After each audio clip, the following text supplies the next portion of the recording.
The morning sun rose over the wheat fields of New Eden, casting a golden glow across the colony's main settlement. 20 years of hard work had transformed this once barren planet into humanity's most successful off-world home.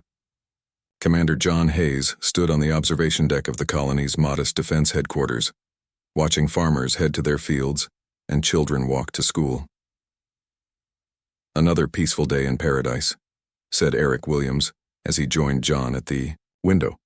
Eric served as the colony's chief security officer, though his job mostly involved managing the occasional dispute between settlers or tracking wildlife that strayed too close to the farms. "Hard to believe it's been 20 years, John replied. "I was just a lieutenant when the first ships landed." The colony was preparing for its founding anniversary celebration. Streets were decorated with banners and the central plaza had been transformed for the evening's festival. New Eden represented everything good about humanity's expansion to the stars: cooperation, determination, and hope. John's comm unit buzzed. "Commander, could you stop by the science facility? I'm seeing some unusual readings." It was Dr. Lisa Miller, the colony's lead researcher. "On my way," John replied. The science facility sat at the colony's edge, filled with monitoring equipment that studied everything from crop yields to stellar phenomena. Lisa's normally calm face showed concern as she pointed to her display screen. "These energy readings appeared at the edge of our system about 3 hours ago," she explained. "At first I thought it was a sensor glitch, but they're getting stronger." John studied the readings but couldn't make sense of them. "Could it be a solar flare?" Lisa shook her head. "Wrong direction. Whatever this is, it's coming from deep space. Keep monitoring it. I need to check on the anniversary preparations, but let me know immediately if anything changes." The day continued, and by afternoon the colony's 10,000 residents were gathering in the central plaza. Children ran with streamers, food stalls offered dishes made from New Eden's crops, and a stage had been set up for speeches and music. Governor Paula Bennett took the stage. 20 years ago, the first 100 colonists stepped onto this world. Many thought we wouldn't survive the first winter. "Now look around you," the crowd cheered. John stood at the edge of the gathering, scanning the faces of the people he was sworn to protect. His comm unit suddenly crackled to life. "Commander, the energy readings, they're directly above us now." Lisa's voice was tight with fear. Before John could respond, a shadow fell across the plaza. People looked up, their celebrations forgotten, as massive ships appeared in the sky, breaking through the cloud cover. They were unlike any human vessels, dark, angular structures with pulsing lights along their hulls. "Everyone stay calm," John shouted, but his voice was drowned out as beams of intense light shot down from the ships, striking the colony's power plant. The explosion shook the ground, and screams replaced cheers. "All security personnel, emergency stations." John ordered into his comm. "Eric, get to the defense center. Lisa, what are we dealing with?" "Unknown vessels, definitely not human technology," Lisa responded, her voice barely audible over alarms blaring in the background. "I'm trying to establish communication, but getting no response." More beams struck the colony, targeting communications, arrays, and water reclamation facilities. John ran through the panicking crowd, guiding people toward the underground shelters built as protection against severe storms. "This way! Move quickly, but don't push!" he shouted, helping a mother with 2 small children. Eric's voice came through the comm. "Defense center is hit. Weapon systems are offline." The attack continued for 20 horrifying minutes. Buildings crumbled, fires spread, and the sky filled with smoke. When the bombardment finally paused, John made his way to what remained of the science facility. He found Lisa pulling data cores from damaged computers. "I managed to get partial scans of their ships," she said, her face streaked with soot, "and I sent a distress signal to Earth before they destroyed the main transmitter." "Any response to our hails?" John asked. "Nothing. It's like they don't care that we're trying to communicate." A sudden mechanical sound drew their attention. Through the broken wall, they saw figures moving among the ruins. Not human. They walked on 2 legs, but had 4 arms and elongated heads. They seemed to be scanning the destroyed buildings, collecting samples. "Get down," John whispered, pulling Lisa behind a fallen cabinet. The aliens moved methodically, ignoring injured colonists crying for help. One stopped near a dead colonist, examined the body briefly, then moved on without concern. They're acting like we're specimens, not people, Lisa whispered. John's hand tightened on his sidearm, but he knew it would be useless against beings with technology advanced enough to cross the stars. We need to gather survivors and get to the mining tunnels. They go deep enough that their scanners might not detect us. As darkness fell, John, Lisa, and Eric led groups of survivors to the entrance of the old mining complex, 2 miles from the Eur main settlement. Nearly 300 colonists had made it, many injured, all traumatized by the sudden destruction of their home. The tunnels branch out for miles under the mountains, Eric explained as they moved deeper underground. There are emergency supplies stored at various points and enough to last a few weeks. Inside a large cavern that once served as a mining operations center, John addressed the frightened colonists. I know you're scared. We all are. But we're alive, and that means we have a chance. Earth knows we're in trouble. Help will come. Lisa approached with a small device she'd salvaged. I've been analyzing the data I collected. Based on their technology and behavior patterns, I believe they're a species completely unfamiliar with humans. Why attack without warning? Asked a woman cradling a bandaged arm. Territory, Lisa suggested. Their scanning patterns suggest they're cataloging resources. Maybe they had marked this system for their own use and see us as intruders. From the tunnel entrance came a shout. Commander, they're leaving. John and several others carefully made their way to a viewpoint where they could see the sky. And our alien ships were rising, moving away from New Eden's atmosphere. They're not all leaving, Eric said, pointing to a smaller vessel that remained in orbit. Looks like they're leaving a watchdog. John watched the main ships disappear into the darkness of space. His colony lay in ruins. Hundreds were dead or missing, and an unknown enemy now knew of humanity's existence. This isn't over, he said quietly. They think they've knocked us down for good, but they don't understand what they've done. He turned to the others, his expression hardening with resolve. They haven't destroyed us. They've awakened us. Back. In the main cavern, John looked at the faces of the survivors, farmers, teachers, engineers, and children who had woken that morning as peaceful colonists and would sleep tonight as the first casualties in what might become an interstellar war. We'll rebuild, he promised them. And next time, we'll be ready. Somewhere above them, the alien ship continued its silent watch over the smoking ruins of New Eden, unaware that it had just picked a fight with a species that had never learned how to stay defeated. Admiral Karen Martinez was reviewing supply reports when the emergency signal lit up her command console. She had served in Earth's defense forces for 30 years, but in all that time, she had never seen the highest level alert activate. Admiral, we're receiving a fragmented distress call from New Eden Colony, said her communications officer, his face pale. Put it through, Karen ordered, setting aside her tablet. The message was broken, with static cutting through every few words. Under attack. Not human. Massive casualties, no warning. The transmission ended with a blurry image of strange ships hovering over New Eden's burning settlement. Verify this, Karen said, her voice steady despite the chill that ran down her spine. Her order became unnecessary as 3 more emergency signals activated in rapid succession. Proxima Colony, Frontier Station, and New Horizon all sent similar distress calls before going silent. Get me the Defense Council. Now. Within an hour, the United Defense Council's 12 members gathered in the crisis room beneath Geneva. The room had been built after the last Earth War, but it had never been used for its intended purpose until today. President Alan Douglas entered, his face grim. Tell me what we know. Karen activated the display table, showing the 4 colony locations. 4 colonies attacked within 6 hours. Limited visual data suggests non-human aggressors. No communication attempts reported before the attacks. We've lost contact with all 4 colonies. Casualties? Asked the Secretary of Defense. Unknown.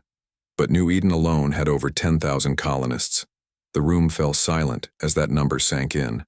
Are we certain this isn't some kind of mistake? Asked Counselor Rodriguez. Perhaps a natural phenomenon or system malfunction. The message from New Eden specifically mentioned ships and weapons fire, Karen replied. And the probability of 4 colonies experiencing the same system failure simultaneously is effectively 0. President Douglas studied the map. What forces do we have near these colonies? The USS Horizon is 3 days from New Eden at maximum speed, Karen said. It's an exploration vessel, but Captain Peter Collins is experienced, and the ship can be retrofitted with defensive systems and out. The president nodded. Send them immediately. I want survivors rescued and intelligence gathered. But make it clear they are not to engage unless absolutely necessary. What do we tell the public, Mr. President?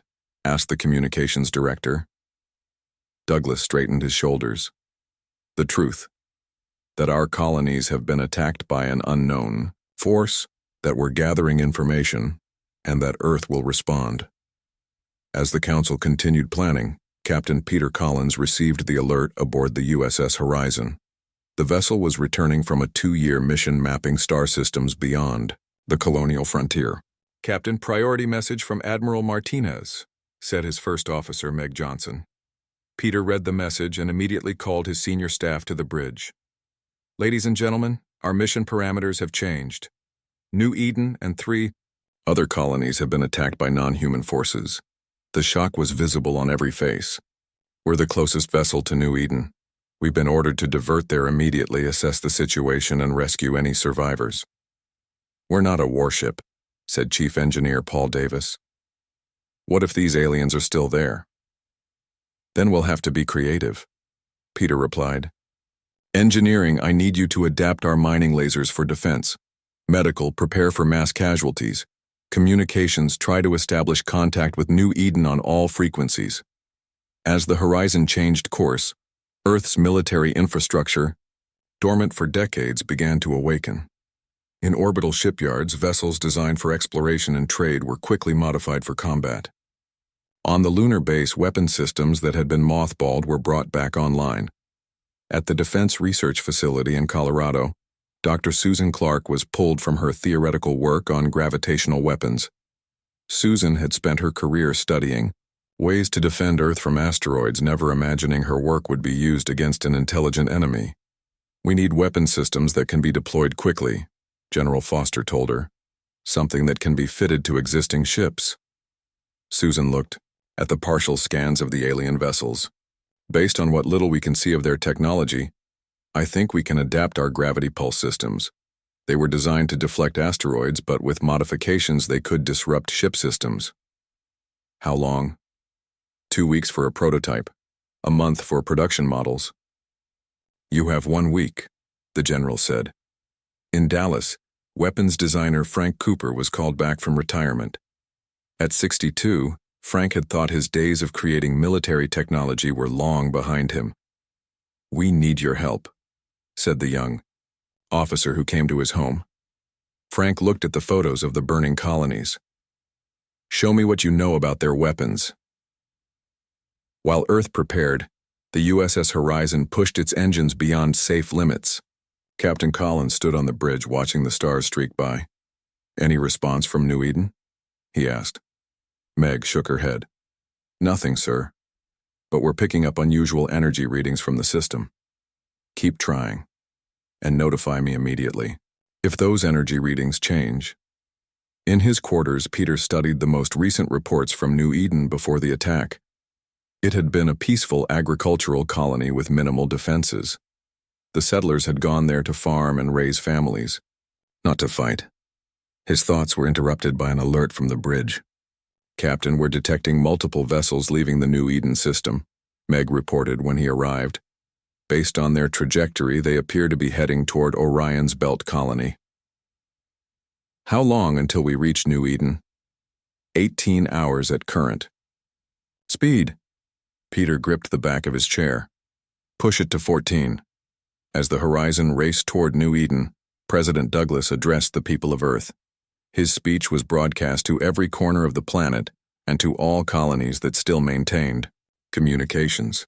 Citizens of Earth and her colonies, today we face a moment unprecedented in human history.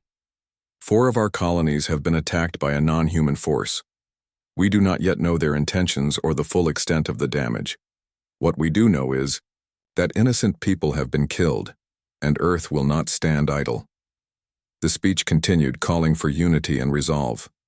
Across Earth, people gathered around screens, their daily lives forgotten, as they tried to comprehend that humanity was no longer alone in the universe and that its first contact had been violent. In shipyards and factories, production shifted to war materials. Veterans who had served in Earth's last conflicts, now decades past, were called in as advisors. Young men and women lined up at recruitment centers, volunteering for the newly expanded defense forces. On the horizon, Peter received a new message from Admiral Martinez. Captain Collins, intelligence suggests the attacking force may return to New Eden. Your primary mission remains rescue and intelligence gathering, but be prepared for hostile contact. The USS Defender and USS Guardian have been deployed to support you, and will arrive 3 days after you reach New Eden. Earth is counting on you. Peter looked out at the stars, wondering what awaited them at New Eden. Throughout human history, stronger forces had often underestimated human resolve and ingenuity. Whatever these aliens sought, they had made a grave mistake in how they introduced themselves to humanity. Status report, he called to the bridge crew.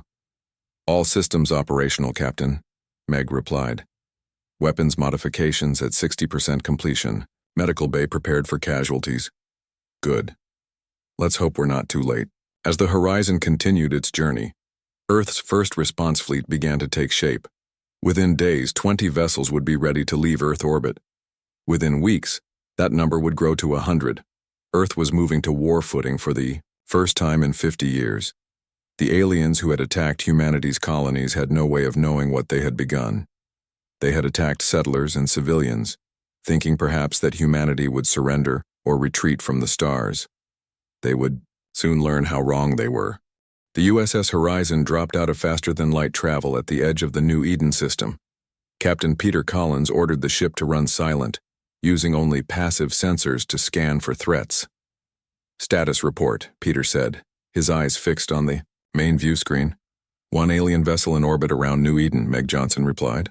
Appears to be a scout or guard ship. No sign of the main attack fleet. Life signs on the surface? The sensor operator worked his controls carefully. Faint readings, sir. Clustered in the mountain region west of the main settlement. Could be survivors. Peter nodded. Keep us behind the 4th moon. I want a stealth shuttle ready in 10 minutes. As the Horizon hid in the shadow of New Eden's outermost moon, Peter briefed the rescue team. 6 crew members, all with combat training, would accompany him to the surface. Our priority is finding survivors and gathering intelligence. We avoid contact with the alien vessel if possible. The shuttle launched silently, its stealth systems making it nearly invisible to sensors. They approached New Eden from its night side, flying low over the ruined landscape. Where farms once spread across the plains, now only burned fields remained. My God, whispered the pilot as they passed over the main settlement. Buildings had been reduced to rubble, roads were cratered, and the colony's power plant was a smoking hole in the ground. Peter consulted the sensor readings. Take us to those life signs in the mountains. The shuttle landed in a narrow valley, hidden from orbital view by overhanging rock. The team moved out carefully, weapons ready. They found the entrance to the mining tunnels guarded by 2 colonists with makeshift weapons. The guards nearly fired before recognizing the Earth uniforms. Thank God, one said, lowering his weapon. We thought you were them. Inside the tunnels, nearly 300 survivors had created a temporary home. Many were injured. All were traumatized, but they had organized themselves remarkably well. Commander John Hayes approached as Peter entered the main cavern. Captain Collins, I'd recognize that uniform anywhere. Never thought I'd be so happy to see an Earth ship. The 2 men shook hands. We came as soon as we got your distress call, Peter said. What happened here? John led Peter to a side tunnel that served as their command center. There he introduced Dr. Lisa Miller, who had been analyzing the data she collected during the attack. They call themselves the Vexar, Lisa explained, showing Peter her findings on a salvaged tablet. We've intercepted some of their communications. From the guard ship, they seem to communicate partially through a hive mind structure. How did you learn their language so quickly? Peter asked, impressed. We didn't fully, Lisa admitted, but they left research devices behind that interfaced with our computers. We've pieced together basic concepts. John picked up the explanation. They're methodical. After the attack, they landed smaller vessels and collected samples of everything. Our crops, our technology, even... He paused. Even our dead. Any attempt at communication? Peter asked. None, John replied bitterly. They treated us like insects. Something to be catalogued and removed. Peter shared what they knew about the attacks on other colonies. They're moving systematically through our settlement areas. Orion's belt was hit yesterday. While they talked, the Horizon's medical team treated the injured colonists, and the engineering crew assessed what supplies could be salvaged from the ruins. We need to get these people to safety, Peter said. The Horizon isn't equipped for this many passengers, but we can make it work until the support ships arrive. Lisa looked troubled. Captain, before we leave, there's something you should see. She led Peter and John to a makeshift lab where she had been studying alien technology. This is a communication device we recovered from one of their scout drones. I've been monitoring their transmissions. They're coming back. When? Peter asked sharply. 3 days. A much larger fleet. Peter tapped his communicator. Horizon, this is Collins. I need an immediate secure channel to Admiral Martinez. Back on the Horizon, Peter reported their findings while evacuation of the survivors began. The alien guard ship remained in orbit, apparently unaware of the Earth vessel hidden behind the moon. We can't evacuate everyone before the Vexar return, Peter explained to the Admiral. And once we start shuttle runs, we'll be detected. The Defender and Guardian are still 2 days out, Karen replied. Can you remain hidden until then? Not if we want to save these people. There was a pause before Karen spoke again. Captain Collins, I'm authorizing you to engage the enemy vessel if necessary to complete the evacuation. Understood, Admiral. Peter called his senior staff together. We need a plan to deal with that guard ship while we evacuate the colonists. The mining lasers we've modified might work, Paul Davis suggested. But we'd need to get close. Meg Johnson had another idea. What about using one of the colony's atmospheric processors? They're powered down but intact. If we could overload the reactor. A distraction, Peter nodded. Good thinking. While the Horizon's crew prepared, Lisa worked with John and the engineering team to access the colony's remaining systems. They rigged an atmospheric processor to overload on command, creating what would effectively be a small nuclear explosion. As the first group of colonists boarded the shuttles, Peter spoke with John. Commander Hayes, we need your knowledge of the Vexar. I'd like you to join the Horizon's crew once the evacuation is complete. I was going to insist, John replied. I want to be there when we hit back. The first shuttles were halfway to the Horizon when the plan was put into motion. The atmospheric processor in the colony's eastern sector began its overload sequence, energy readings spiking dramatically. The alien guard ship immediately changed orbit, moving to investigate the sudden power surge. As it passed over the eastern mountains, the Horizon emerged from behind the moon, weapons ready. Target their propulsion systems, Peter ordered. Fire when ready. The modified mining lasers struck with surprising effectiveness, cutting through the alien vessel's rear section. The Vexar ship spun, clearly damaged, but quickly oriented toward this new threat. Brace for impact, Peter called as the alien fired back. The Horizon shuddered as energy beams struck its shields. The shields held, but alarms blared across the bridge. Their weapons are stronger than we anticipated, Paul reported. Shields at 60%. Keep firing. Target their weapon systems next. The two ships exchanged fire while the shuttles raced to complete the evacuation. The Horizon was taking damage, but the alien vessel was suffering worse. Captain, we're intercepting transmissions from the Vexar ship, the communications officer reported. They appear to be sending data about our weapons and shields. We can't let that information reach their fleet, Peter said. All power to weapons, take them out. The Horizon's lasers cut through the alien ship's hull, striking critical systems. The Vexar vessel shuddered, then exploded in a brilliant flash that temporarily blinded the Horizon's sensors. When the screen cleared, Peter let out a breath he hadn't realized he was holding. Status on the evacuation? Final shuttles launching now, Captain, Meg reported. As the last colonists boarded the Horizon, Lisa set up her equipment in the ship's science lab. I'll continue analyzing their technology. The more we understand them, the better chance we have. John stood on the bridge beside Peter as the Horizon prepared to leave the system. Together, they looked at the view screen showing the ruined colony below. We'll be back, John said quietly. And next time, we won't be the ones running. The Horizon jumped to faster than light speed, carrying the survivors and valuable intelligence back toward Earth. The first battle between humanity and the Vexar had ended. The war was just beginning. 2 weeks after the rescue at New Eden, Earth's main battle fleet assembled at the edge of colonized space. 30 warships gathered, led by Admiral Karen Martinez aboard the flagship USS Intrepid. These were not exploration vessels hastily refitted, like the Horizon, but true warships pulled from mothballs and updated with the latest technology. All ships report ready, Admiral, said her second-in-command. Karen studied the tactical display showing the fleet formation. Signal the fleet. We jump in 30 minutes. On the USS Horizon, now repaired and upgraded, Captain Peter Collins briefed his crew on their role in the coming battle. The ship had been assigned as a forward scout due to its stealth capabilities and the crew's experience with the Vexar. Intelligence suggests the Vexar have established a forward base on Orion's belt colony, Peter explained. Our job is to slip in ahead of the main fleet and place these. He held up a small device developed by Dr. Susan Clark. Disruption transmitters. They're designed to interfere with the Vexar hive mind communication.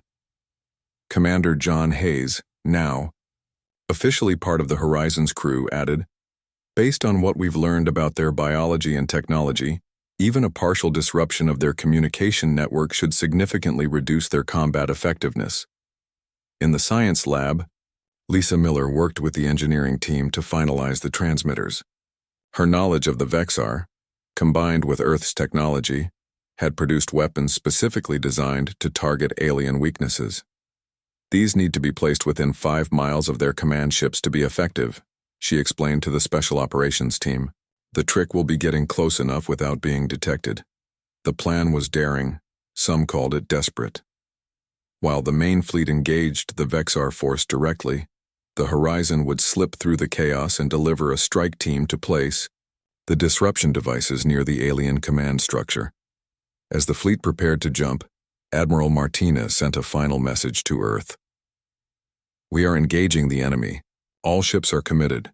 May God be with us. The jump to Orion's belt took 6 hours. When the fleet emerged from faster-than-light travel, sensors immediately detected over 50 Vexar vessels orbiting the colony. They outnumber us, Karen's tactical officer said quietly. But they don't outmatch us, Karen replied firmly.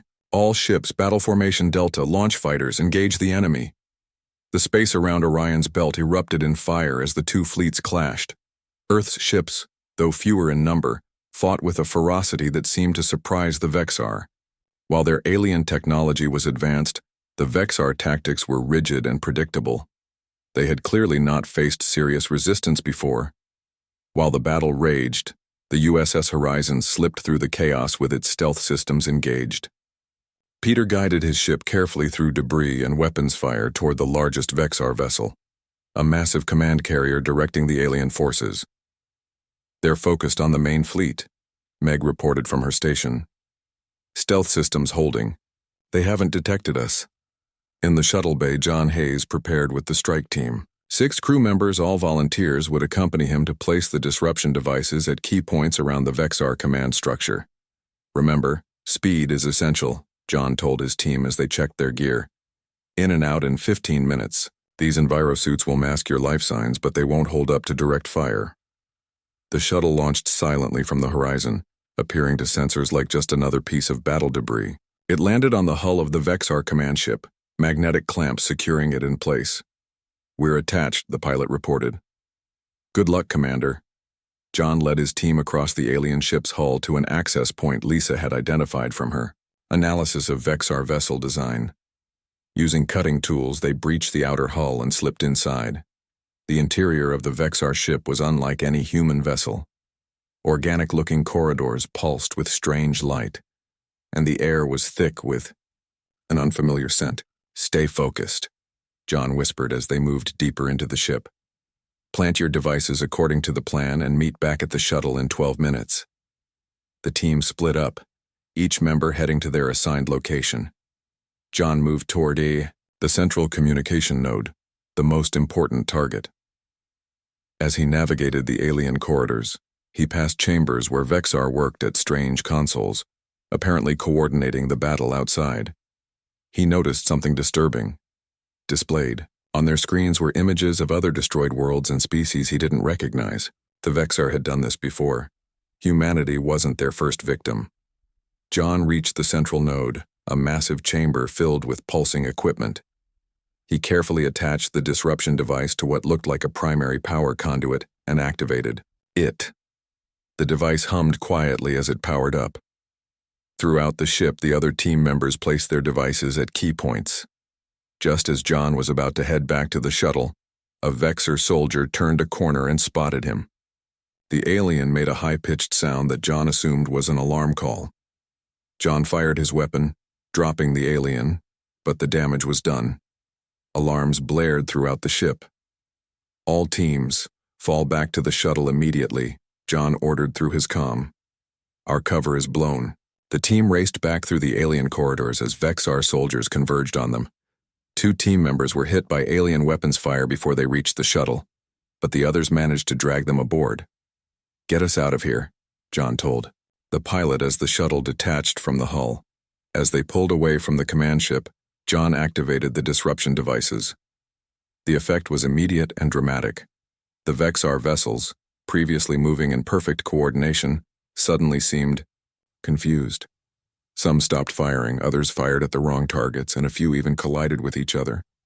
"It's working," John said, watching through the shuttle's viewport. The Horizon recovered the shuttle and immediately transmitted the success signal to Admiral Martinez. "All ships, press the attack," Karen ordered when she received the signal. "The enemy is compromised." Earth's fleet surged forward, targeting the now disorganized Vexar vessels. Ships that had seemed invincible minutes before were now vulnerable as their coordinated defense collapsed. From the bridge of the Horizon, Peter watched the battle turn. "Their entire strategy depends on perfect coordination," he observed. "Without it, they're just individual ships with no unified plan." The Vexar command carrier, however, began to activate a weapon unlike anything they had seen before, a massive energy cannon that could potentially destroy multiple Earth ships with one shot. "They're powering up something big," Meg reported. "Energy readings off the scale." Peter made a quick decision. "All power to engines. Set course for the command carrier. We need to take out that weapon before it fires." The Horizon abandoned stealth, accelerating directly toward the alien command ship.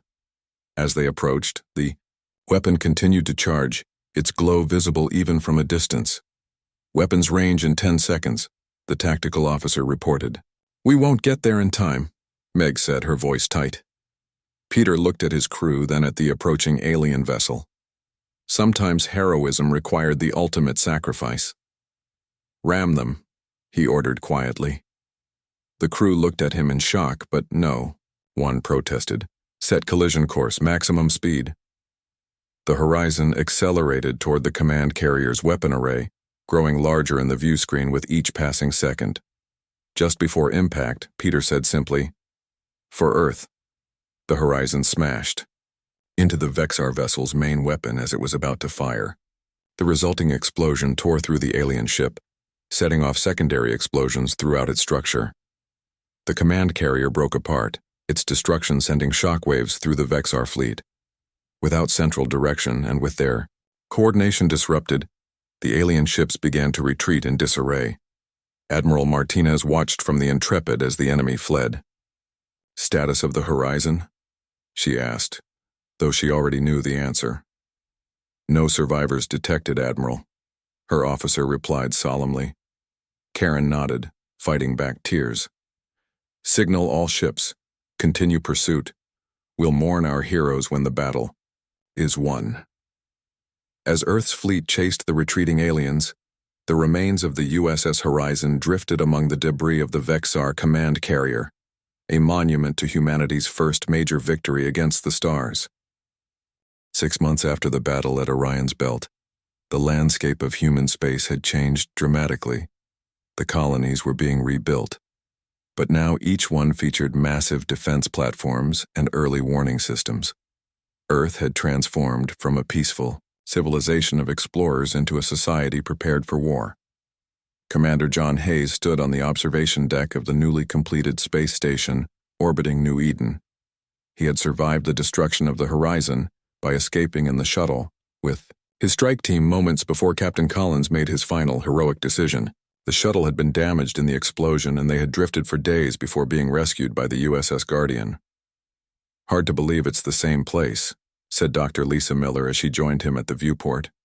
Below them, New Eden was coming, back to life.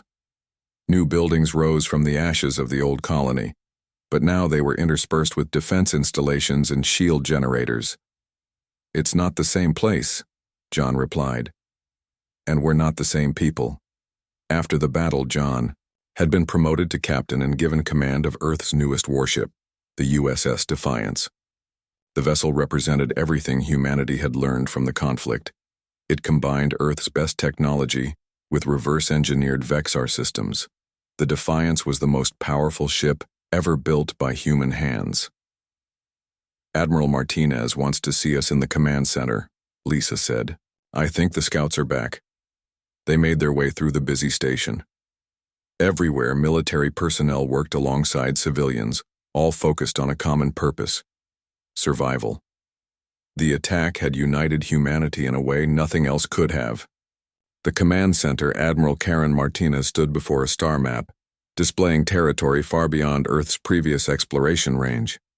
Her hair had more gray than 6 months ago, but her eyes were as sharp and determined as ever. Captain Hayes, Dr. Miller, good. You should hear this firsthand, Karen said as they entered. She nodded to a young officer. Lieutenant, replay the scout report. A recording began playing. This is Scout Vessel Pathfinder. We've confirmed that the Vexar have withdrawn to a star system 30 light-years beyond the colonial frontier. They appear to be regrouping and repairing their fleet. Most significantly, we've detected transmissions suggesting they've called for reinforcements from their home territory. John studied the map. How long before these reinforcements arrive? Based on their propulsion technology, between 8 and 12 months, Karen replied. We have that much time to prepare. What about the other species we saw in their records? Lisa asked. The ones they attacked before us?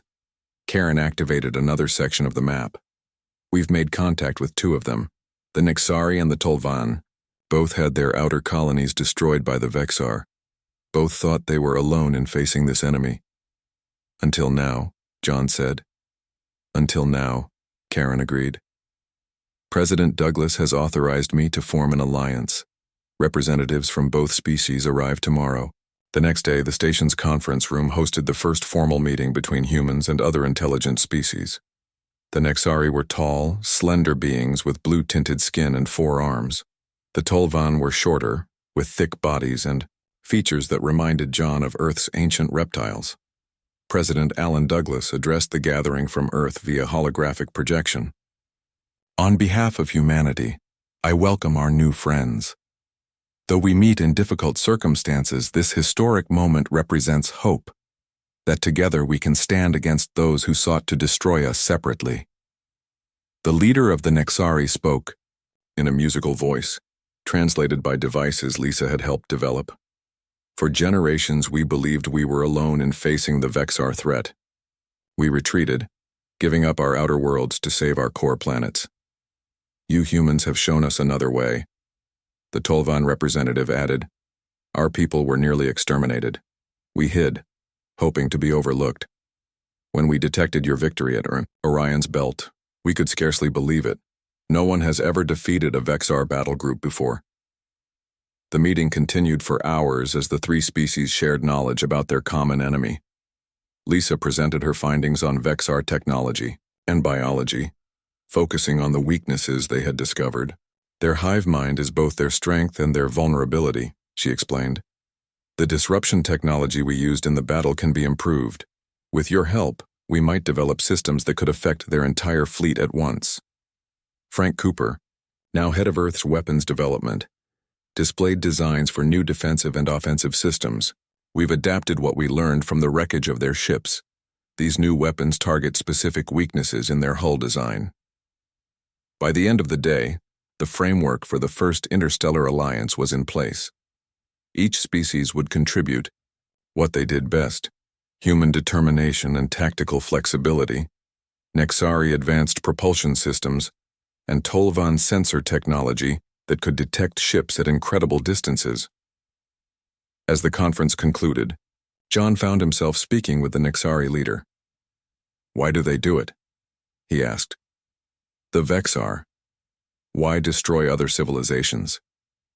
The Nexari's large eyes blinked slowly. "Resources, territory, and biological samples.